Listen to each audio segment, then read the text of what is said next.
Merhaba sevgili seyirciler. Binbir İcat programımızla yeniden karşınızdayız. Bugünkü programımızda tıp tarihini, İslam medeniyetinde tıp tarihi ve bilhassa hastaneleri konuşacağız. Hepinizin bileceği gibi İslam medeniyetinde Müslüman bilim adamları tıp alanında çok önemli eserler yazmışlar ve pratikte de bunları uygulamışlar. Tıp tarihi deyince İslam dünyasında ilk etapta belki aklımıza gelen isimlerin başında İbn Sina, Razi, İbn Heysem gibi Müslüman bilim adamları aklımıza geliyor. Programımızın ekseninde yer alan Binbir İcat kitabı ve projesini söylemiştik önceki bölümlerimizde. Ve ben burada hemen misafirimiz Doçent Doktor Salim Aydüz Bey'e dönerek tıp tarihinde Müslüman bilim adamlarının katkıları nelerdir? Kısaca bir özet yapmanızı rica edeceğim. Peki, teşekkür ediyorum. Bugünkü konumuzun, hastaneler konusunun posterinde de biliyor muydunuz sorusu şu şekilde. Bugün hastanelerde kullanılan pek çok cerrahi aletin çok önceki yıllarda Müslüman cerrahlar tarafından icat edildiğini ve çok az değişikliklerle halen kullanılmakta olduğunu biliyor muydunuz şeklinde soruyor ki bu atıf meşhur cerrah El-Zehravi'ye ait.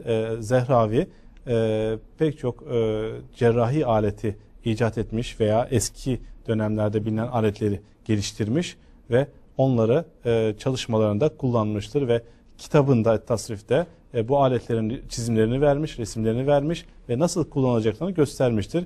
Keza 15. yüzyılda Amasya'da yaşayan meşhur hekimimiz Şerefettin Sabuncuoğlu da bu aletleri almış, bir kısmını geliştirmiş ve bir kısım kendi icat ettiği aletleri de Cerrahetül Haniye isimli kitabına koymuş ve neşretmiştir. Dolayısıyla bugünkü tıbbımız Müslüman cerrahlara, Müslüman tabiplere çok şey borçludur. O aletlerin özellikle geliştirilmesi konusunda. Tıp tarihinde, hastane tarihinde Müslümanların çok ciddi başarıları var. Astronomiyle birlikte tıp tarihinde Müslümanların zirveleri zorladığını söylemek mümkün.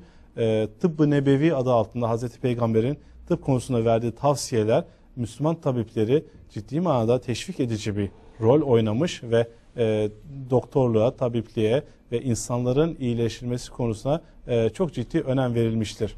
Yani şunu söyleyebiliriz o zaman, değil mi? Yani geçen bölümlerde tartıştığımız İslam medeniyetinin hijyene ve temizliğe verdiği önem ve hatta İslam medeniyetinin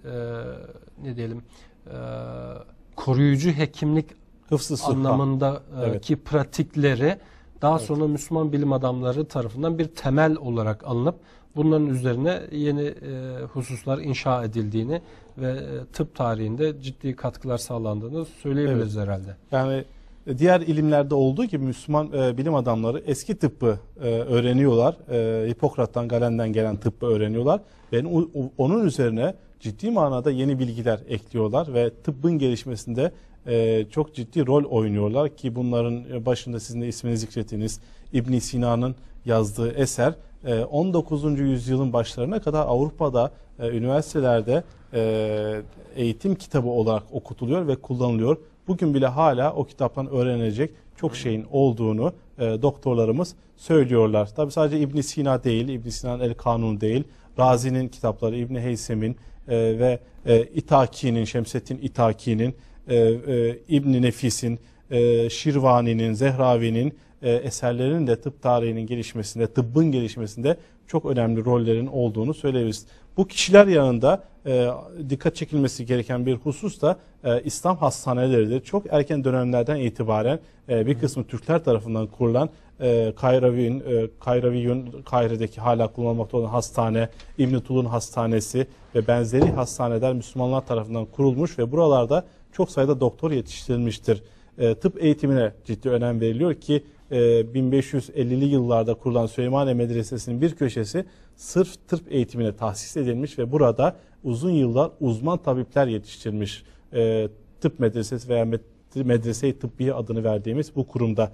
Bunun haricinde Darüşşifalar, Maristanlar, Darül Elhanlar ve pek çok değişik isimle kurulan hastane tarzı kurumlarla hastaların din ile inancına bakılmadan ücretsiz bir şekilde iyileştirilmesi, tedavi edilmesi ve nekaat dönemini geçirmesine izin verilmiş ve burada hastalara çok iyi bakım sağlanmış. Sadece normal hastalar değil, mecnun dediğimiz delilere de evet, özel hastaneler tahsis edilmiş ki aynı dönemde Avrupa'da delilere çok kötü bir şekilde muamele yapıldığını biliyoruz. evet. Fakat İslam medeniyetinde onları iyileştirmek için her türlü imkanlar seferber edilmiş ki bunlardan en meşhuru müzikle tedavidir. Bunların tedavi edilmesine çok ciddi bir etkili yol olan müzik tedavisi, telkin tedavisi, şok tedavisi gibi pek çok değişik tedaviler uygulanmış ve onların da topluma kazandırılmasına sağlanmıştır. Yine o dönemlerin çok önemli bir problemi cüzzam hastalığının içinde cüzzamhaneler açılmış ve burada bu insanları toplumdan soyutlamak yerine onlara özel yerler, mekanlar tahsis edilmiş, aileleriyle beraber yaşamalarına imkan sağlanmış, okulları, camileri vesaire yapılaraktan onlara da bu toplumun içerisinde birer fert olduğu gösterilmiş ki o dönemin yine en büyük felaketlerinden bir tanesi veba hastalığı İslam dünyasında çok az görülmüş. Çünkü veba temizliğe dikkat edilmemesinden kaynaklanan bir hastalıktır. Avrupa'nın neredeyse yarısının öldüğü dönemlerde bu hastalıkların İslam dünyasında çok az ve sınırlı bir şekilde olduğunu görüyoruz ki bu da Müslümanların hijyene nasıl önem verdiğini gösterir. Dolayısıyla İslam dünyasında tıp konusu çok dikkatli bir şekilde ele alınmış. Hastaneler ve hıfzı sıhha uygulamaları dolayısıyla İslam toplumunun, Müslüman insanının sağlıklı bir hayat sürmesine imkan sağlayacak şekilde sistem düzenlenmiştir. Evet. Aslında İslam medeniyetinde bu tıp alanında yapılan eserler de az değil. Hastaneler, darüşşifalar. Bunlar sadece İslam coğrafyasında değil, yani Türkiye'de de hala ayakta olan bu tür eserler mevcut. Edirne'deki Beyazıt'ın yaptığı darüşşifa belki müzik ile tedavinin yapıldığı ender yerlerden bir tanesi. Evet. O da önemli aslında.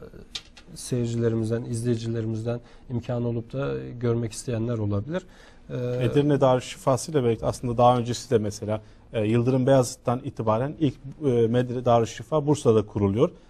Yani kuruluşun ilk asrında Darüşşifalar, hastaneler kurulmaya başlanıyor. Edirne'de bunun sayısı artıyor. İstanbul'da daha da artıyor ve bunun haricinde tüm şehirlerde Darüşşifalar ve benzeri kurumlar kuruluyor. Bu hususta en çok dikkati çeken konu da bunları kuranlar arasında hanımların olması. Yani evet, hanımların özellikle Darüşşifa kurulması konusunda ön ayak olmaları dikkat çekici bir husustur. yani sadece eğitim alanında değil, üniversite kuran kadınlara ilaveten şimdi de tıp tarihinde, tıp alanında öncü rol oynayan kadınlar. Yani Müslüman Florence Nightingale'lerden bahsediyoruz çok aslında. var aslında. Niye bugün bizler Florence Nightingale ismini biliyoruz? İşte Kırım Harbi'nde yapılan Evet. katkılar vesaire. Ama İslam dünyasında bu tür örnekler maalesef ön plana çıkmıyor. Bu da herhalde bizim bilgi eksikliğimizden kaynaklanıyor. Mesela Gevher Nesibe Sultan Darüşşifası, İstanbul'da Haseki Darüşşifası. Mesela pek çok kimse Haseki'nin ne olduğunu bilmez. Doğru. Bir hanım sultan olduğunu bilmez. Doğru. Sadece darüşşifalar değil, hamamların da mesela hanım sultanlar tarafından Valide yapıldığı Sultan, inşa, Vakıf Guraba. Valide Sultan, Vakıf Guraba bu tür kurumların hanımlar tarafından yapıldığını maalesef bilmiyoruz. Bunlarla ilgili bilgiler hem kitabımızda hem de çalışmalarımızda bulunmaktadır. Evet. Sevgili seyirciler, her programımızda uzman görüşlere de başvuruyoruz bildiğiniz gibi. Tıp tarihi alanında da Profesör Doktor Nil Sarı hanımefendi ile Salim Aydüz hocamızın yapmış olduğu bir röportajımız var. Şimdi onu izliyoruz. Sevgili seyirciler, bugün 1001 Inventions yani 1001 İcatlar isimli kitabımızın tıp tarihiyle ilgili bölümünü konuşacağız. Tıp tarihi ile ilgili bölümümüzün misafiri Profesör Doktor Nil Sarı Hanım. Nil Sarı Hanım İstanbul Üniversitesi Cerrahpaşa Tıp Fakültesi Tıp Tarihi ve Deontolojisi Anabilim Dalı Bölüm Başkanı. Hocamız aynı zamanda kitabımızın yazarlarındandır. Şimdi Nil Sarı hocamıza kitabımızın bu bölümüyle ilgili ve genel olarak İslam bilim tarihi ve İslam tıp tarihi ile ilgili bölümlerle ilgili sorular sormak istiyorum. Hocam hoş geldiniz. Hocam öncelikle İslam medeniyetinde tıp müesseselerinin, hastanelerin konumu nasıldı, işleyişi nasıldı, ne tür faaliyetlerde bulunuyordu, özellikleri nelerdir, hastalara davranışı ve hastalara verdikleri tedavi şekilleri nelerdir? Bu konulara bize bilgi verirseniz sevinirim. Bu İslam medeniyetinin bize bıraktığı mirası tanıtan bir kitap var şu anda elimde. Ben sergiyi de Manchester'da gezdim. Hakikaten ikisi birbirini çok güzel tamamlıyordu. Gerek serginin deki bir takım aletlerin olduğu gibi canlandırılması ve yaşatılması, gerekse bu kitabın hafızalara kaydedilmesi için bu kitabın yayınlanmış olması İslam medeniyet tarihi için büyük bir kazançtır. Bugün ben sizlere İslam medeniyetinin en güçlü yönlerinden biri olan sağlık kurumlarıyla başlamak istiyorum. Biliyorsunuz ki her alanda olduğu gibi sağlık alanında da eğer kurumlaşma olmaz ise ilerlemek mümkün değildir. Çünkü bireyin ya da tek kişinin ya da küçük grupların yürütebileceği bir hadise değildir. Bu hastanelerin kuruluş yapısına ve işletme düzenine baktığımız zaman çok hakikaten hayretler içinde kalıyoruz. Fakat ayrıca şunu da düşünüyorum ki biz bu yöntemle yine hastaneler, sağlık kurumları işletebiliriz. Vakıf dediğimiz bir kuruluştur hastanelerde. Dolayısıyla bütün hastalar, fakir ve zengin, parasız olaraktan tedavi edilirler. Tedavi edilene kadar hastanede bakılırlar ve kendilerine gerekli olan ilaçlar ve yiyecekler kendilerine takdim edilir. Hatta fakir olanlara nekaat döneminde kendisini desteklemek üzere yol parasını ve bir miktar ücreti de cebine koymaları da çok insanca yaklaşımın bir örneğidir. Hastanelerde aslında bir sağlık ekibi çalışmaktadır. En başında bir başhekim ya da sertabip bulunur. Bu genellikle en kıdemli tabip olan kişidir. Bunun dışında ikinci ve üçüncü tabipler vardır. Bunlar baş tabibin yardımcılarıdır. İslam döneminde Selçuklularda ve Osmanlılarda da böyledir. Bir sağlık uzmanlığı alanında bir uzmanlaşma vardır. Mesela cerrahlar ayrı bir sınıftır, ayrı bir uzmanlık alanıdır. Ve tabipler ve cerrahların işleri ayrı ayrı görülmektedir. Bir üçüncü uzmanlık alanı kehaller yani göz hekimleridir. Bunun dışında biraz sonra tekrar değineceğiz. Eczacılar ayrı bir meslek sınıfı olarak karşımıza çıkar. Hatta eczacılıkla meşgul olanların da kendi kendi meslekleri dahilinde alt sınıflamaları, alt meslek grupları olduğunu da görmekteyiz. Mesela nereden bunları öğreniyoruz? Darüşşifa adını verdiğimiz hastanelerin vakfiyelerinden ediniyoruz bu bilgileri. Ahşap denilen eczacının yanı sıra mesela tabbah adı verdiğimiz ilaç yapımında kullanılan maddeleri sıvı ya da macun şeklinde ya da toz şeklinde elde eden çeşitli uzmanlık dalları vardır. Hatta o kadar ayrıntıya gidilmiştir ki Edviye Kup adı verilen bir özel güçlü kuvvetli bir kişinin ilaçları dövmek üzere burada görev yaptığını görüyoruz. Gerek doğulu gerekse batılı kaynaklar darüşşifaların çok temiz olduğunu, son derece itina ile muamele edildiğini gösteriyor. Ve 8. yüzyıldan itibaren hastane adını verebileceğimiz sağlık kurumlarının oluşturulduğunu görüyoruz. Ve sevinerek söylemek isterim ki bunların birçoğu da Türk idareciler tarafından kurulmuştur. Mesela 9. yüzyılda Tolunoğullarının kurulduğu İbn Tolun Hastanesi ve daha sonra 13. asırda Memlüklü Türklerinin kurduğu Kalavun Hastanesi, ki bu kitapta çok güzel bir de fotoğrafını göreceksiniz. Kalavun bugün halen ayaktadır ve halen kullanılmaktadır. Çok güzel işleyen hastanelerdi. Tabii Anadolu'da da çok güzel örnekleri var. Mesela Kayseri Darüşşifası çifte medreselidir. Biliyoruz ki gene bu hastanelerde tabipler hasta başında eğitilmektedir. Bu çok önemlidir.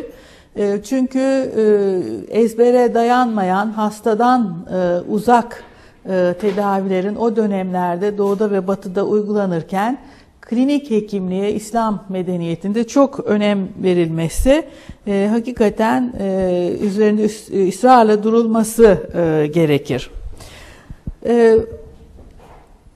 Tıp eğitiminin İslam dünyasında ayrı bir tıp medresesinde yapılan en önemli kurum Süleymaniye Külliyesi'nin bir bölümü olan Süleymaniye Tıp Medresesi'dir. Bugün halen ayaktadır. Vakfiyesi de fevkalade ilgi çekicidir. Tıp öğrencilerine ders veren müderris ve öğrencilerinden beklenen çok önemli ahlak özellikleri vardır. Mesela noktacı adı verilen bir şahıs hem müderrisi, yani hem öğreten kişiyi hem de öğrenen kişileri, danişmentleri sürekli izlemekte, takip etmekte. Görevini aksatan, işine gelmeyenlerin hatta günlük ücretinin kesilerek cezalandırılması söz konusudur. Yani hiçbir şekilde bir başıboşluk söz konusu değildir. Çok ciddi bir eğitimden geçirilirler. Hastanelerde tayin edileceklerde daha hastaneye henüz alınmadan önce onlardan bir takım ahlaki vasıflar beklenir ki bu da dünyada hiç görülmemiş bir uygulamadır.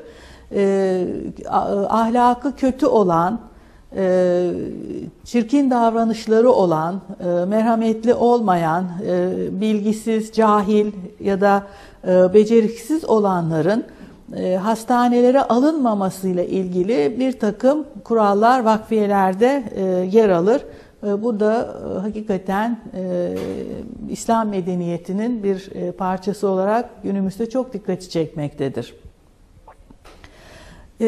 Hatta hemşireliğin olduğunu da biliyoruz. Onlara kayyum adı verilmektedir. Kayyumların sürekli hastayı gözeten, onun yanından hiç ayrılmayan, her türlü işini gören, yani yalnız ilaçlarını vermekle kalmayıp onu yediren, ona bakan, temizleyen kişiler olarak dikkatimizi çekmektedir. Teşekkür ediyorum hocam. İkinci bir soru olarak cerrahi alanında Müslüman bilim adamlarının çok önemli ve kayda değer katkıları ve yeni geliştirdiği aletler var.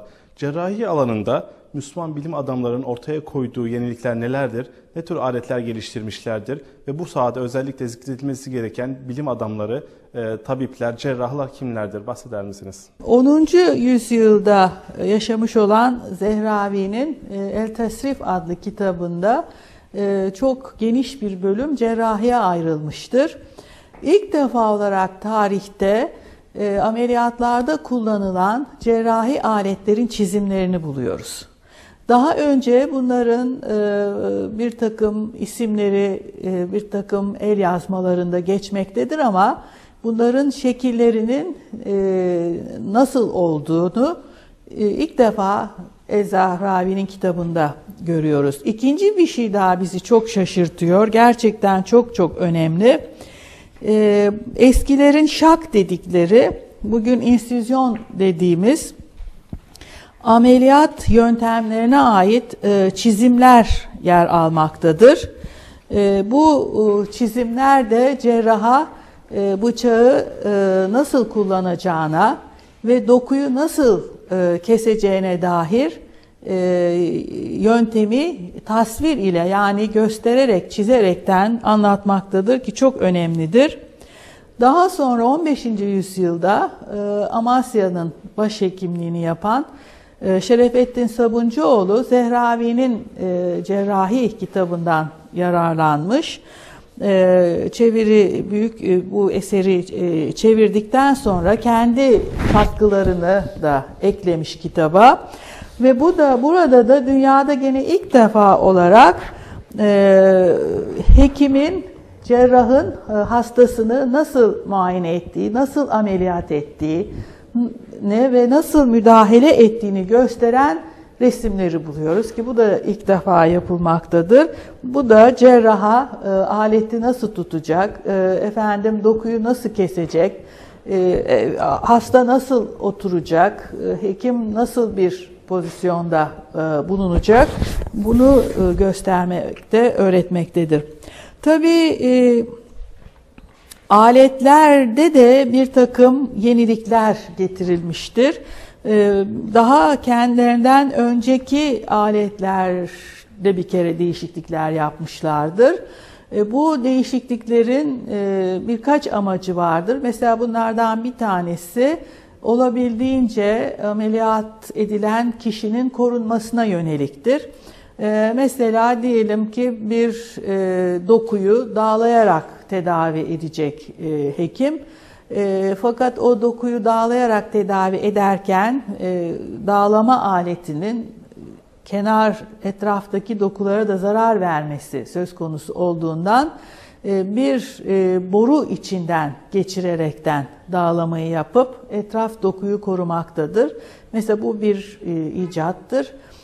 Bunun dışında gene korumaya yönelik mesela bir takım dokuların ayrılması için, ameliyat sırasında çekilip ayrılması için çeşitli çengeller kullanılmaktadır ki bu çengellerin gene dokuya zarar vermemesi için zeytin şekline benzeyen ufak bir yuvarlakla sonlandırılması dokunun zarar görmesini önlemek amacıyla yapılmıştır. Bunlar hep yenidir.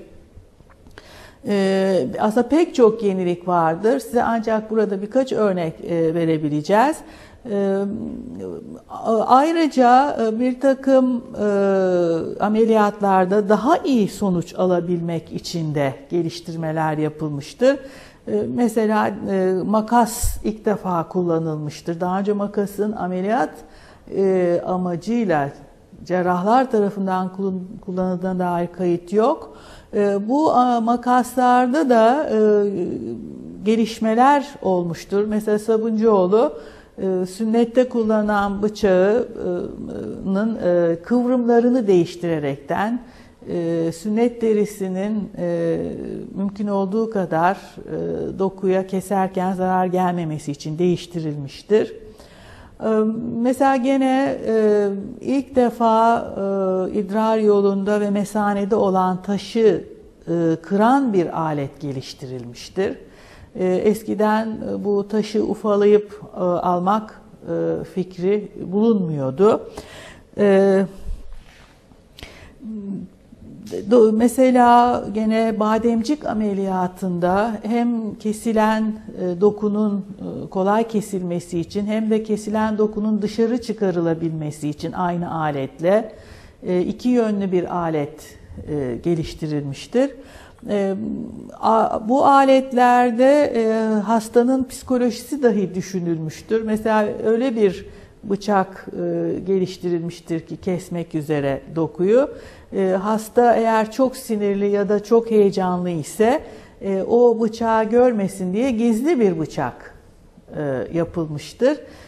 Yanına yaklaştığı zaman mesela apseyi açmak için diyelim kesecek, açtığı zaman onu hemen çıkarıp kesebilmektedir.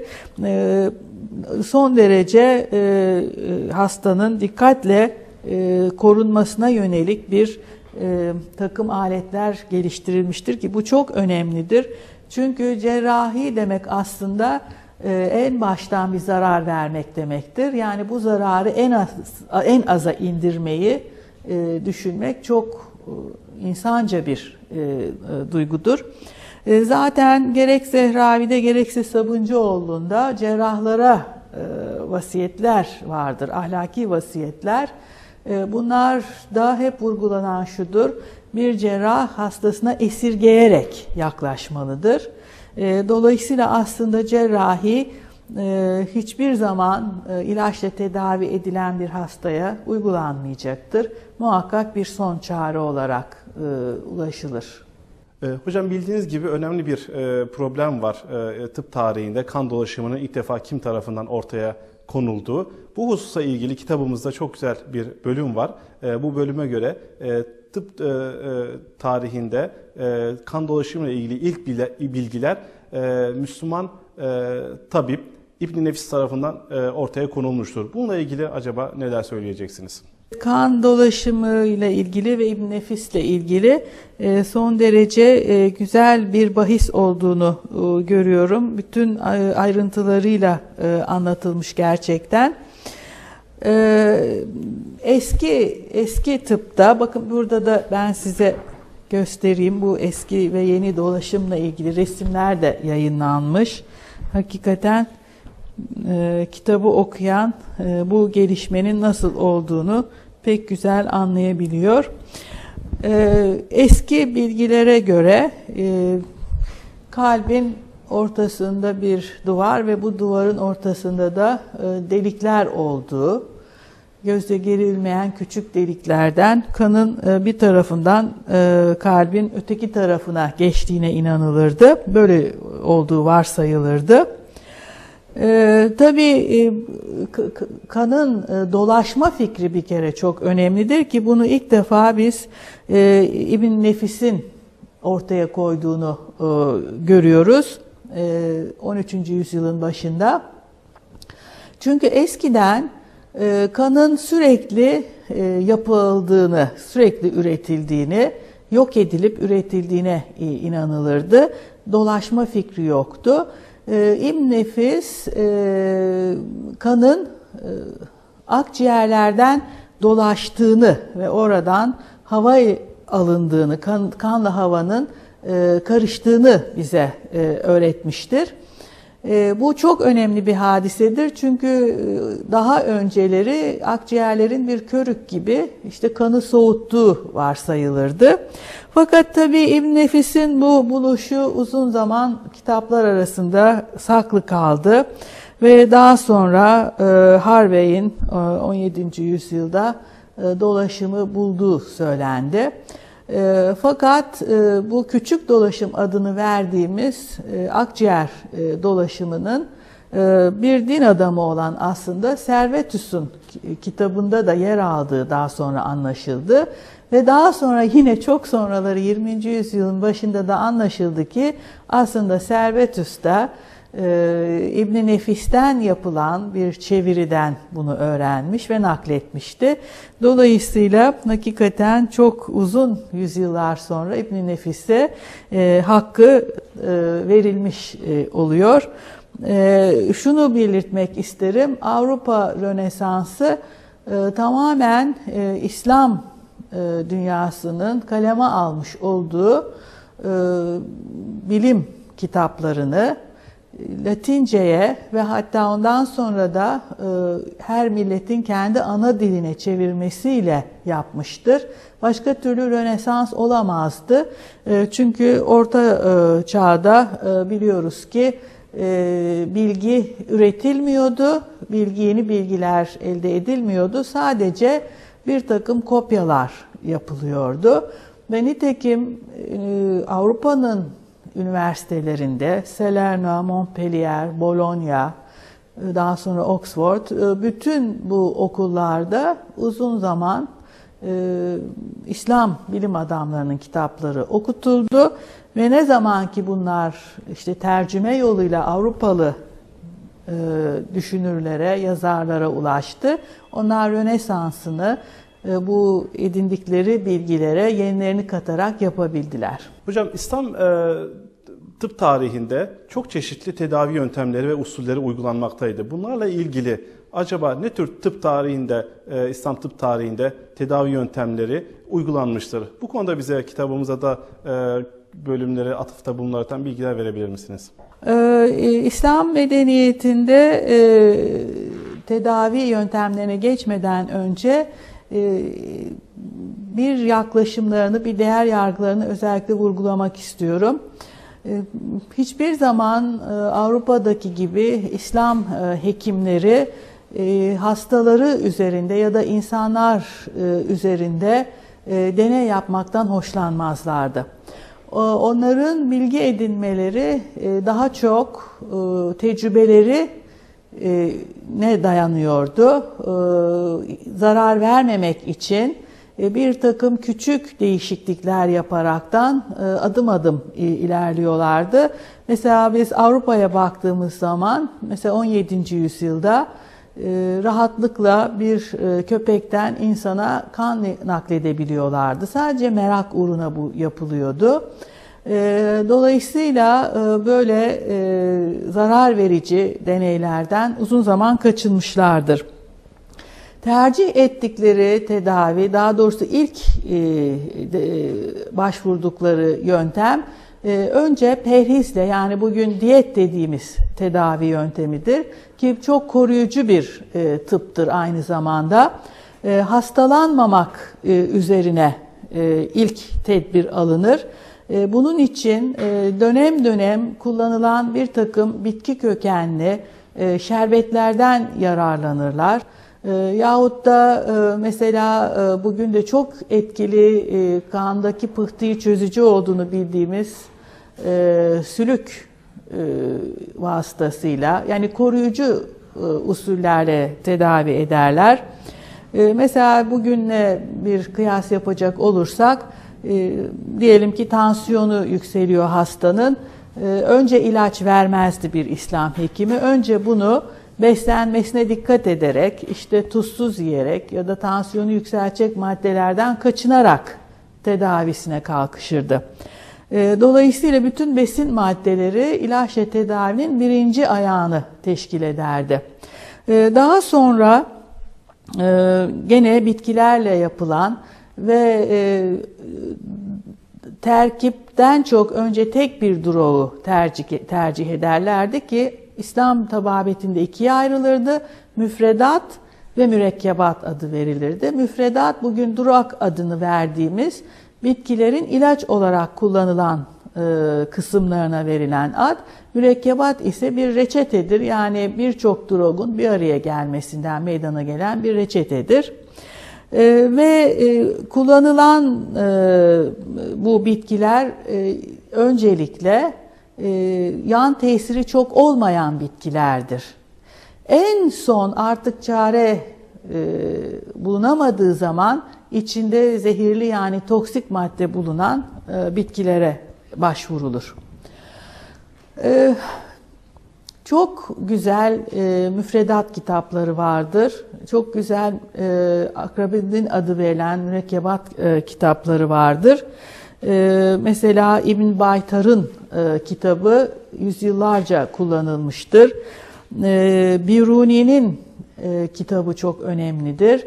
Mesela El-Kindi'nin kitabında ilaçların miktarları ile ilgili, dozlarla ilgili çok ciddi bilgiler vardır.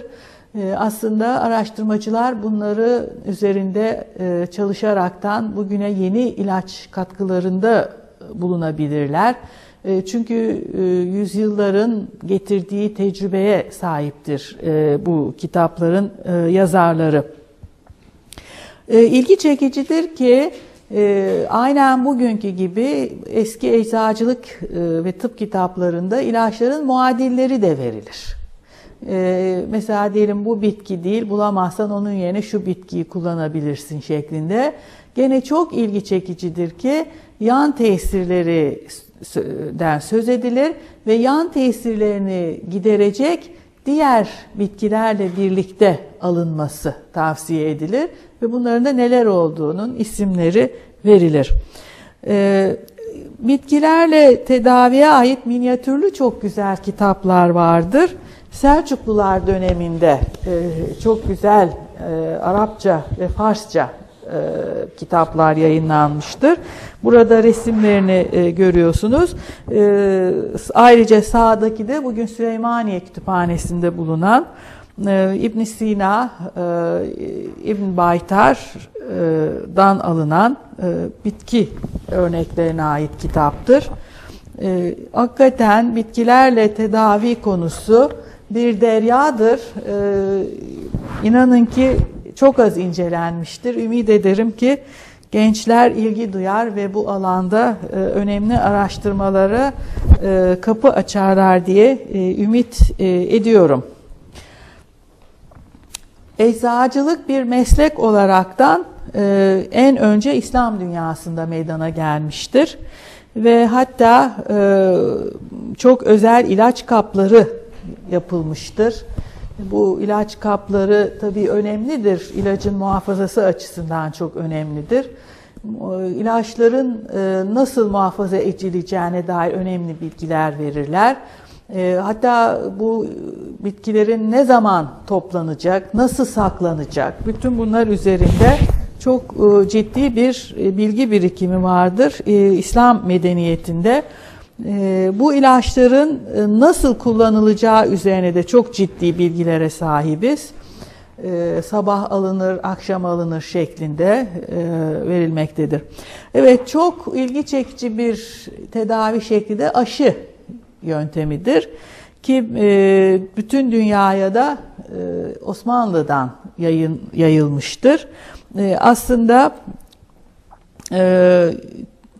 bu keşiften çok önce biliniyordu bu. Yani aşı yönteminin farkına varılmasından yüzyıllarca, belki de binlerce yıl önce uygulanıyordu. Burada resmini gördüğünüz Lady Montagu, İngiliz sefirinin eşidir. Kendisi şahit olmuştur bu uygulamaya. Ve İngiltere'ye bu usulü hem mektupla bildirmiştir hem de kendi doktoru olan Timony İngiltere'ye gittiğinde bir makale yayınlamıştır. Şimdi bu tedavi yöntemi biz bugün Jenner tarafından keşfedildi diye tabii okuyoruz. Evet, Jenner bir çiçek aşısı geliştirmiştir ama bu yayınları takip etmiştir. Bu yayınları görmüştür ve kendisi dolayısıyla inek çiçeğine yakalanan İngiliz çiftçilerinin çiçek hastalığına yakalanmadığını, ellerinde bunun karşılığında püstüller oluştuğunu tespit etmiştir. Ve bu bağlantıyı ancak bu şekilde kurmuştur ve bu işin bulucusu olmuştur. Ne yazık ki bunun içinde yaşayan, aşının içinde yaşayan bizim kendi bilim adamlarımız bunu denememiştir. Deneseydiler hakikaten bulucusu diye tanınabileceklerdi. Sevgili seyirciler, Profesör Doktor Nil Sarı ile yapmış olduğumuz bu röportaja kısa bir reklam arasından sonra devam edeceğiz.